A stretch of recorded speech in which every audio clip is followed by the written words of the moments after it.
ay matatakbuhan sa sandalang walang iwanan. Ay tanong sabihin nyo, mga kapatid ko to, kasama ko to sa hirap ko, ginawa mago naman ang mundo. Tsaka iba talaga saya ng iyong dala, pag tayo ay sama-sama na, yung tipo nakakalimutan mo ang lahat ng problema mas dala. Basta ganun na nga, pag tayo'y kompleto na, mas masaya, diba? Gusto ko kasama kayo sa kulitan, sarap walang iwanan. At kahit na minsan nagkakaroon man tayo ng hindi pagkakaunawaan, tampuhan at galing, awayan, pag-usapan na lang sa tagayan. Di makatiis pag nakitang nakangiti, apiran wala na yan. Sabay halakhakan at palakpakan kahit na walang nakakatawa. Ganyang kabaliw pag magkakasama, mapatingin lamang sa bawat isa. At bukod pa sa samahan natin na sa kabila ng mga pagsubok ka sa makita nararanasan, mas masaya lagi basta tara na.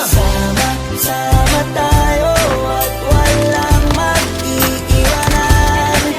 Kung may problema, tayo lang, di naman ang magtutulungan.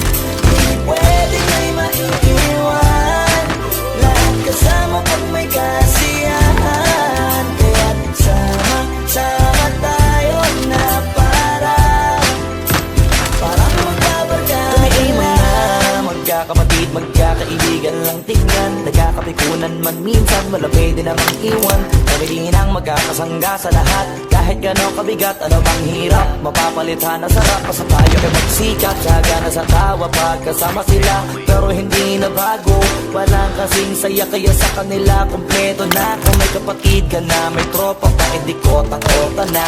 Wala na kong mahihiling sa kanila pala, ngay sobra na. Sila yung tipo ng solid kasama, mga kadikit sa hirap at ginawa. Kahit magkakalayo, darating ka agad kapag nakasama ka. Walang iwanan pag sagana, lalo na kapag kawala na. Sabay-sabay na magkakaroon, hanggang maubusan ay magkakasama. Magkakapatid, magkakadugo, kung minsan man ay nagtatalo, pero sinisigurado kung walang magpapabaya pag may naargabyado. Kaya lagi ng panatag, basta sila sa akin na bahala. Walang dahilan para mag-iwanan, sa isa't isa kami nagtitiwala. Sama tayo at wala